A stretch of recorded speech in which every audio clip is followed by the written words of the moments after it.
வணக்கம். ஒரு துறையில ரொம்ப சிறப்பா இருக்கிறவங்கள பார்க்கும்போது, அவங்களுக்கு இயல்பாவே அந்த திறமை இருக்குப்பான்னு நாம அடிக்கடி நினைப்போம், இல்லையா? ஆனா, அந்த நம்பிக்கை ஒரு பெரிய கட்டுக்கதைன்னு சொன்னா நம்புவீங்களா? இன்னைக்கு ஒருத்தர் எப்படி உண்மையிலேயே ஒரு விஷயத்துல தலை சிறந்தவரா மாறுறாருங்கிற ரகசியத்தை தான் பார்க்க போறோம். நாம என்னென்ன பார்க்க போறோம்னா, முதல்ல இந்த மேதைங்கிற கட்டுக்கதைய உடைக்க போறோம். அப்புறம் அதுக்கு பின்னாடி இருக்கிற பயிற்சி கொள்கைய புரிஞ்சுக்க போறோம். அடுத்து அந்த பயிற்சியை எப்படி சரியா செய்யறதுன்னு பார்ப்போம். கடைசியா இதை எல்லாத்தையும் செய்ய தேவையான அந்த மோட்டிவேஷன் எங்கிருந்து வருதுன்னு ஆராய்வோம். சரி, வாங்க முதல் பகுதிக்குள்ள போலாம். ஒருத்தர் ரொம்ப திறமையா இருக்காருன்னா அது பிறப்பால வர்றதா இல்ல உருவாக்கப்படுறதா? இந்த மேதைத்தன்மைங்கிறது நிஜத்துல என்ன?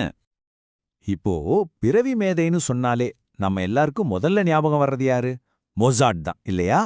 அவரை ஒரு மேதையா மாத்துனது எதுன்னு நாம நினைச்சிட்டு இருக்கோம். ஆமா, சின்ன வயசுலே எந்த கஷ்டமும் இல்லாம ரொம்ப இயல்பா சூப்பரா மியூசிக் கம்போஸ் பண்ண ஒரு குழந்தை மேதை அப்படிதான் நம்ம எல்லாரும் மொசாட்டை பார்க்கறோம். ஆனா அந்த புகழுக்கு பின்னாடி இருக்கிற கதை அதுதான் இங்க ட்விஸ்டே. இங்க பாருங்களேன், மொசாட்டோட இசைப்பயணம் 3 வயசுலயே ஆரம்பிச்சிருச்சு. அவரோட அப்பா ஒரு மியூசிக் டீச்சர். 8 வயசுல புது நிகழ்ச்சிகள்ல வாசிக்க ஆரம்பிச்சார். ஆனா இசை விமர்சகர்களால ஒரு மாஸ்டர் பீஸ்னு கொண்டாடப்பட்ட அவரோட முதல் படைப்பு வெளியானது எப்போ தெரியுமா? அவருக்கு 21 வயசு இருக்கும்போது. அதாவது நாம பிறவி மேதேன்னு கொண்டாடுற ஒருத்தர் தன்னோட முதல் மாஸ்டர் பீஸை உருவாக்குறதுக்கு 18 வருஷம். ஆமாங்க, 18 வருஷம் கடினமா உழைச்சிருக்கார். அப்போ மொசாட்டோட வெற்றிக்கு காரணம் பிறவி திறமை இல்ல, பிராக்டிஸ் தான்னா இதுக்கு ஏதாவது சயின்டிபிக் ப்ரூஃப் இருக்கா? கண்டிப்பா இருக்கு. அதத்தான் இப்போ நம்ம பயிற்சி கொள்கைன்னு பார்க்க போறோம். இதை நிரூபிக்கிறதுக்காக ஆண்டஸ் எரிக்சன்னு ஒரு ஆய்வாளர் ஒரு ரொம்பவே பிரபலமான ரிசர்ச் பண்ணார். ஒரு மியூசிக் ஸ்கூலுக்கு போய் அங்கிருந்த வயலின் கத்துக்கிறவங்கள அவங்களோட திறமைக்கு ஏத்த மாதிரி பிரிச்சு ஆய்வு செஞ்சார். இந்த சார்ட்டை பார்த்தா உங்களுக்கே புரியும். பாருங்க, சராசரி கலைஞர்கள் சுமார் 3400 மணி நேரம் பிராக்டிஸ் பண்ணியிருக்காங்க. கொஞ்சம் நல்லா வாசிக்கிறவங்க 5300 மணி நேரம். ஆனா அந்த டாப் பெர்ஃபார்மர்ஸ் இருக்காங்களே, அவங்க எவ்வளவு நேரம் தெரியுமா? கிட்டத்தட்ட 7400 மணி நேரம். ஆக அவங்களுக்குள்ள இருந்த ஒரே ஒரு பெரிய வித்தியாசம் அவங்க தனியா உட்காந்து பிராக்டிஸ் பண்ணின நேரம்தான். இந்த ரிசர்ச்ல இருந்து தான் ரொம்பவே ஃபேமஸான 10,000 மணி நேர விதி உருவாச்சு. அதாவது எந்த ஒரு துறையிலையும் நீங்க ஒரு எக்ஸ்பர்ட் ஆகணும்னா கிட்டத்தட்ட 10,000 மணி நேரம் பயிற்சி பண்ணணும்னு சொல்றாங்க.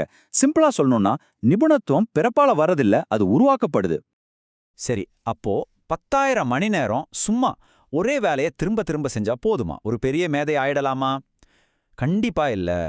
நீங்க எப்படி பிராக்டிஸ் பண்றீங்கன்றது தான் இங்க ரொம்ப ரொம்ப முக்கியம். இதத்தான் வேணுமென்றே செய்யும் பயிற்சி, அதாவது டெலிபரேட் பிராக்டிஸ்னு சொல்றாங்க. இது சும்மா ஏனோதானோன்னு பண்றதில்ல.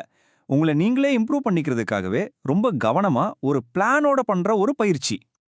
இந்த டெலிபரேட் பிராக்டிஸ்னா என்னன்னு இன்னும் சிம்பிளா புரியணுமா? வாங்க ஒரு சூப்பரான உதாரணத்தை பார்ப்போம். Benjamin Franklin. அவர் எப்படி ஒரு மாஸ்டர் ரைட்டர் ஆனாரு தெரியுமா? பிராங்க்லின் சும்மா எழுதி எழுதி பார்க்கல, அவர் ஒரு சிஸ்டம் வச்சிருந்தார். முதல்ல ஒரு நல்ல ரைட்டரோட ஆர்டிக்கலை எடுத்துக்குவாரு. அப்புறம் அதுல இருக்கிற ஒவ்வொரு சென்டென்ஸ்க்கும் ஒரு சின்ன க்ளூ மாதிரி எழுதிக்குவாரு. அந்த பேப்பரை கலைச்சு போட்டுட்டு கொஞ்ச நாள் கழிச்சு அந்த க்ளூஸை மட்டும் வச்சு அந்த ஆர்டிக்கலை திரும்ப எழுத முயற்சி பண்ணுவாரு. கடைசியா அவர் எழுதினதையும் ஒரிஜினலையும் வார்த்தைக்கு வார்த்தை ஒப்பிட்டு பார்ப்பாரு. எங்க தப்பு பண்ணிருக்கோம், எப்படி சரி பண்ணலான்னு அனலைஸ் பண்ணுவாரு. இதுதான் உண்மையான டெலிபரேட் பிராக்டிஸ். ஆனா ஒரு நிமிஷம், இப்படி 10,000 மணி நேரம், அதுவும் இவ்ளோ கஷ்டமான ஒரு பயிற்சியை செய்யறதுக்கு ஒருத்தருக்கு எங்கிருந்து அந்த சக்தி கிடைக்கும்? அதுக்கு ஒரு இன்ஜின் வேணுமே. அந்த இன்ஜினை பத்தி தான் இப்ப பார்க்க போறோம். அதுதான் மோட்டிவேஷன். பொதுவா மோட்டிவேஷன்ல 2 வகை இருக்கு. ஒன்னு உள்ளார்ந்த ஊக்கம், அதாவது ஒரு விஷயத்தை உங்களுக்கு ரொம்ப பிடிச்சிருக்குன்றதுக்காகவே பண்றது. இன்னொன்னு வெளிப்புற ஊக்கம், வெற்றி, புகழ், அங்கீகாரம், இதுக்காக பண்றது. பெரிய ஆட்கள் இந்த ரெண்டையுமே மிக்ஸ் பண்ணிடுவாங்க. உதாரணத்துக்கு மைக்கேல் ஜோர்டானை எடுத்துக்கோங்க. அவருக்கு பாஸ்கெட் பால் விளையாடுறதுனா உயிர். அது அவரோட உள்ளார்ந்த உந்துதல்.